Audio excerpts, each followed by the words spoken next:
गदाधरम् पाण्डुरङ्गम् शूलहस्तम् कृपानिधिम् सर्वरोगहरम् देवम् दत्तात्रेयमहम् भजे।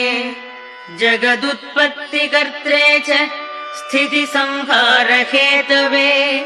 भवपाशविमुक्ताय दत्तात्रेय नमोऽस्तु ते।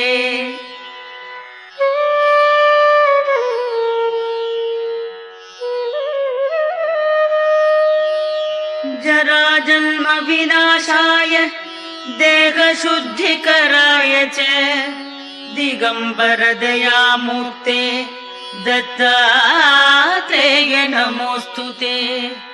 कर्पूरकान्तिदेहाय ब्रह्ममूर्तिधराय च वेदशास्त्रपरिज्ञाय दत्ता